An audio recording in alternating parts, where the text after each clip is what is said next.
Croatia Balkan অঞ্চলের একটি সুন্দর এবং বিশাল অর্থনৈতিক সমৃদ্ধশালী একটি দেশ। এস রিল্যাক্সেশন আজকের এই পর্বে আমরা জানাবো ক্রোয়েশিয়া সম্পর্কে। ক্রোয়েশিয়া ইউরোপ মহাদেশের একটি রাষ্ট্র। এর সরকারি নাম প্রজাতন্ত্রী ক্রোয়েশিয়া। এটির রাজধানী জাগ্রেব। দেশটির আয়তন ৫৬,৫৯৪ বর্গ কিলোমিটার, ২১,৮৫১ বর্গ মাইল। এর জনসংখ্যা ৪.২৮ মিলিয়ন, যাদের অধিকাংশই রোমান ক্যাথলিক। ক্রোটরা ষষ্ঠ শতকে এখানে আসে এবং নবম শতাব্দীর মধ্যে তারা অঞ্চলটিকে দুইটি জমিদারিত্বের মাধ্যমে সুসংগঠিত করে তোলে।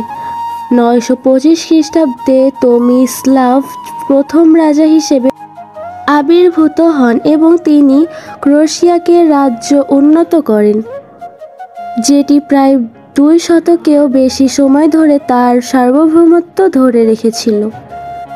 রাজা চতুর্থ পিটার ক্রেসিমির এবং দিমিতার জভনমিমির আমলে দেশটি তার উন্নতির চরম শিখরে পৌঁছায়। ক্রোয়েশিয়ার রাজনীতি একটি সংসদীয় প্রতিনিধিমূলক গণতান্ত্রিক প্রজাতন্ত্র কাঠামোতে পরিচালিত হয়। প্রধানমন্ত্রী একটি বহুদলীয় ব্যবস্থাতে সরকার প্রধান। নির্বাহী ক্ষমতা সরকারের হাতে এবং আইন প্রণয়ন ক্ষমতা ক্রোয়েশীয় সংবাদ বা সাবর এর হাতে ন্যস্ত। বিচারভাগ নির্বাহী ও আইন প্রণয়ন বিভাগ হতে স্বাধীন। ক্রোয়েশিয়ার বর্তমান সংবিধান ১৯৯০ সালের ২২ ডিসেম্বর সংগৃহীত হয়। দেশটি ১৯৯১ সালের ২৫ জুন প্রাক্তন ইউগোস্লাভিয়া থেকে স্বাধীনতা ঘোষণা করে। ক্রোয়েশিয়া দক্ষিণ পূর্ব ইউরোপের একটি ভূমধ্যসাগরীয় দেশ এবং এটি বলকান অঞ্চলের অংশ। পর্যটন শিল্পের বেশিরভাগই উপকূল বরাবর কেন্দ্রীভূত।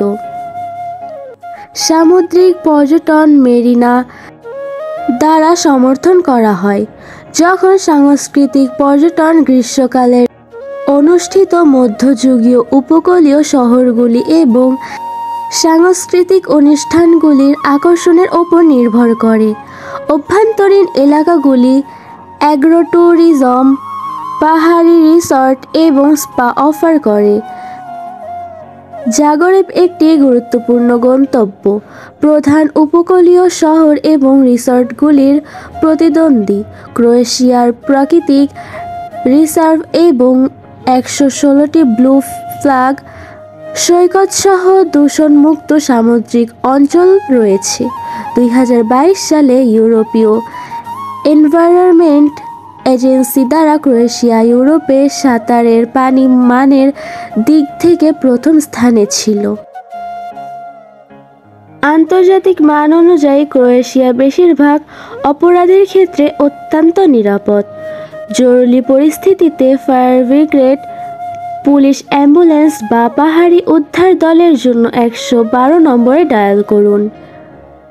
পুলিশ যে কোনো সময় প্রকাশ্য স্থানে কাউকে তল্লাশি করতে পারে এবং তাদের কাছে একটি কারণ থাকা উচিত হলেও বাস্তবে এর বিরুদ্ধে কোনো প্রতিকার নেই।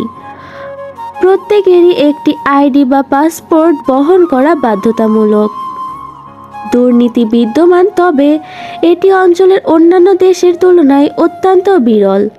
পুলিশকে ঘুষ দেওয়ার প্রচেষ্টা করলে আপনাকে গ্রেফতার করা হবে।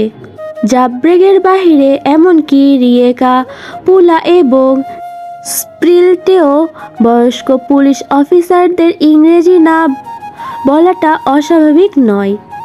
সাধারণত ছুরি বহন করার পরামর্শ দেওয়া হয় না, যদিও এটি প্রযুক্তিগতভাবে অবৈধ নয়। একটি ব্যাখ্যা থাকলে মাছ ধরা, খাবার, ক্যাম্পিং ইত্যাদি, এবং আপনি মাতাল না হলে এটি সাধারণত কোনো সমস্যা নয়। গ্রীষ্মকালে সানবার্ন থেকে নিজেকে রক্ষা করার জন্য সঠিক এসপিএস ব্যবহার করতে ভুলবেন না। ক্রোয়েশিয়ার উপর কোনো ওজোন ছিদ্র নেই, তবে রোদে পুড়ে যাওয়া বেশ সহজ। যদি এটি ঘটে, অবশ্যই রোদ থেকে সরে যান। প্রচুর তরল পান করুন এবং আপনার ত্বককে পুনরায় হাইড্রেট করুন। স্থানীয়রা প্রায় সুপারমার্কেট থেকে কেনা ঠান্ডা দই দিয়ে পোড়া অংশটি ঢেকে রাখতে পরামর্শ দেন। 1995 সালে যুদ্ধ শেষ হওয়ার পর থেকে ক্রোয়েশিয়ার মাটিতে মাইকগুলি রয়ে গেছে। যদি আপনি হাইকিং করার পরিকল্পনা করেন, যাওয়ার আগে স্থানীয়দের সাথে পরামর্শ করুন। সন্দেহজনক এলাকাগুলি মাইক সতর্কীকরণ চিহ্ন দিয়ে চিহ্নিত করা হয়। যদিও ক্রোয়েশিয়া একটি ধর্মনিরপেক্ষ দেশ, বেশিরভাগ ক্রোয়াটরা রোমান ক্যাথলিক ধর্মের অনুসারী এবং এটি প্রায়ই তাদের জীবনে গুরুত্বপূর্ণ ভূমিকা পালন করে। ক্রোয়েশিয়ানদের সাথে কথোপকথনের সময় এটি মাথায় রাখুন।